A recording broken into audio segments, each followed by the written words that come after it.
kalau kita tengok macam saya bawa berita tadi kan, bahawa kalau kita baca apa kenyataan Ahmad Mazlan, kita baca kenyataan Ahmad Mazlan, beliau menyatakan bahawa dia tidak dipecat tapi diganti. Kebiasaannya jawatan Setiausaha Agung akan disandang oleh Setiausaha Agung UMNO. Now saya nak komen sikit benda tersebut. Anwar Musa dilantik sebagai Setiausaha Agung Barisan Nasional pada bulan Mac 2020. Pada malam itu saya ingat lagi, saya dapat berita bahawa ada perhimpunan ataupun mesyuarat tergempar Majlis Tertinggi UMNO pada siang tu, dan saya buat posting, saya kata malam ini something going to happen. Dan pada masa itu, pada bulan Mei, Januari, Mac, April, Mac atau Mei saya tengok.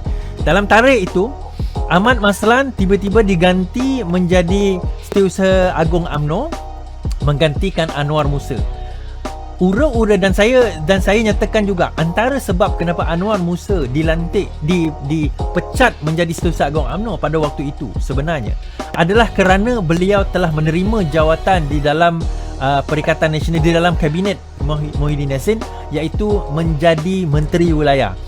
Untuk makluman tuan-tuan dan puan, Anwar Musa ni ahli parlimen di negeri Kelantan, tiba-tiba menerima jawatan Menteri Wilayah Persekutuan.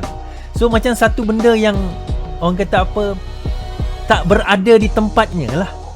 Kalau kita tengok dulu Khalid Samad, dia ahli parlimen Shah Alam. Shah Alam tu kira taklah jauh dengan wilayah, tapi Kelantan tu jauh sangat dengan wilayah. So kita faham bahawa sebenarnya pemberian jawatan tersebut adalah untuk memastikan geng-geng yang mana mendapat jawatan ini supaya taat setia kepada Muhyiddin Yassin. Kita pun tahu itu adalah satu rasuah politik yang diberikan kepada mereka-mereka yang melompat untuk mereka kekal setia. Kita tahu jawatan timbalan menteri itu sampai 2 kadang-kadang. Kementerian yang sebelum ini dikecilkan oleh Pakatan Harapan jadi 50 kementerian, ditambah menjadi 70 kementerian. Ditambah pula dengan kementerian-kementerian yang tak pernah kita dengar. Contohnya Menteri Timur Tengah, Hadi Awang, Menteri ke China, si Datuk Tiong, ahli parlimen Bintulu. Jadi kita nampak bahawa sebenarnya, dan kita tahu benda ni bukanlah suatu benda yang they kept secret. And it's a well known thing bahawa ini adalah rasuah, kita kata, untuk kepada ahli-ahli parlimen ni supaya mereka tidak melompat.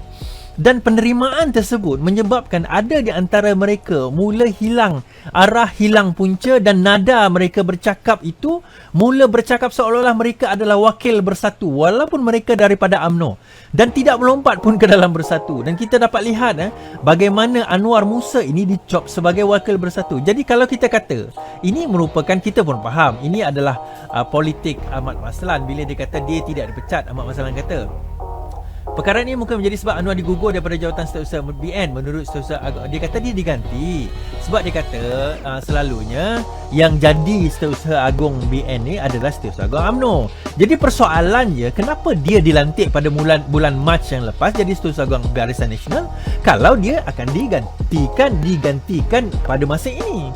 Dan dia pun dibuang daripada jawatan Muafakat Nasional, Setiausaha Agung Muafakat Nasional. Jelas sebenarnya kita pun tahu bahawa di dalam barisan UMNO sekarang ini, sempena tibanya hari pemilihan Perhimpunan Agung UMNO yang akan berlangsung pada hujung bulan Januari ini, perlu gerakan segera dibuat bagi membuang kartel-kartel Bersatu dalam menghadapi Perhimpunan Agung UMNO ini. Dalam malah MCA sendiri mengatakan mereka pelik kenapa pembuangan ataupun pemecatan atau penggantian Anwar Musa ini tidak dinyatakan oleh, tidak disebut, tidak dibincangkan oleh UMNO kepada komponen Barisan Nasional yang lain. Tiba-tiba terus diganti tanpa ada apa sebarang kenyataan. Dan hari ini Zahid juga menyatakan agar semua UMNO hendaklah meletak jawatan daripada sebarang apa jawatan yang dipegang. Apa-apa jawatan, dan akhirnya Nur Jazlan telah meletak jawatan dalam satu JLC. Tapi anak Zahid Hamidi hari ini menerima jawatan di dalam SME Corp.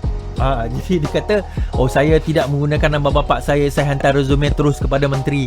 Itu saya kata, hantar resume terus kepada menteri tak pernah aku dengar orang minta kerja dengan kerajaan hantar resume terus kepada menteri.